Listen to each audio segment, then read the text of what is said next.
Hey,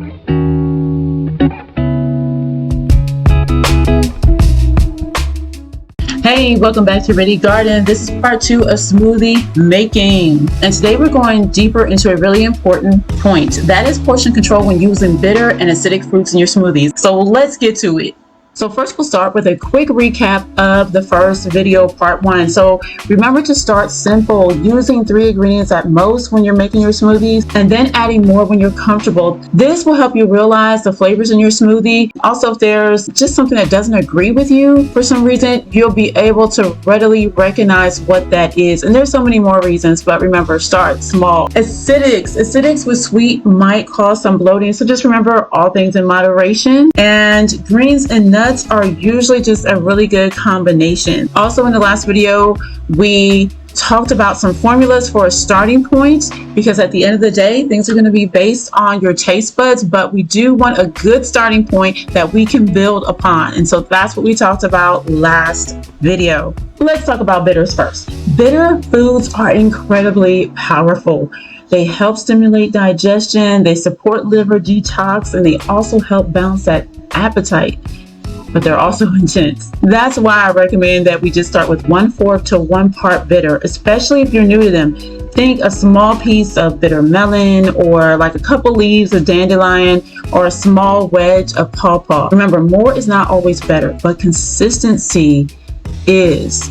So consistency in creating those smoothies that work for you, that are good for you, is better than trying to somehow compensate for something by adding a ton of ingredients or a ton of bitters. It's not going to work out well. It's better to start small and be consistent. So I recommend 1/4 to 1/2 part bitter, and increase as your taste buds will allow in your body.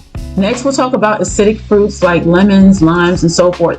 These sours, they are definitely packed with vitamin C, but too much can irritate your stomach lining, especially on an empty stomach. So you want to stick with about 1/4 part, or maybe even just a tablespoon. Again, more is not always better, but consistency is. All right, we're going to talk real quick about balancing flavors. This is where your sweet and neutral ingredients come in. They help mellow out those strong flavors and make your smoothie balanced, both in taste and how it feels in your body. So important to have those sweets and those neutrals to help balance things out for you.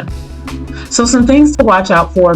If you ever feel queasy, bloated, or just a little off after your smoothie, it might be a sign to dial back. So when our body talks, we need to listen. This is why it's important to start small. So you don't need a ton of something, bitter or acidic, to get the benefits. A little goes a long way. Keep building your combo slowly and let your taste buds adjust over time. Yes, I said it again, but it is better to start small and build slowly but surely, so you can have good foundational recipes that you can refer to, because when you try to add too much, you're only going to lead yourself down the road of frustration.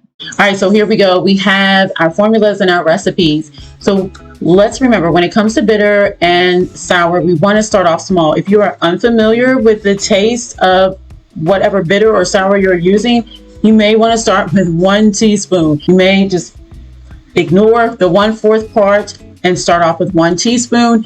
You can write that down as a foundation and then build upon it as you acclimate yourself to the taste. So looking at this first, we have 1/4 or 1/2 bitter, 1 part sweet, 1 part neutral is optional. Now, if you are not accustomed to the taste of the bitter, you want to go ahead and add that neutral part on there.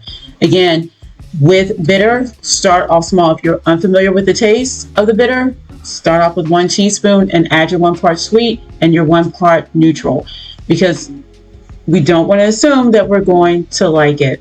What we have below is our sours. Again, you may need to start off with 1 teaspoon and build up. There are highly acidic sours, mild sours, and very mild sours. So with your highly acidic sours, you want to definitely start small. 1 teaspoon, 1 tablespoon, depending on your familiarity with it.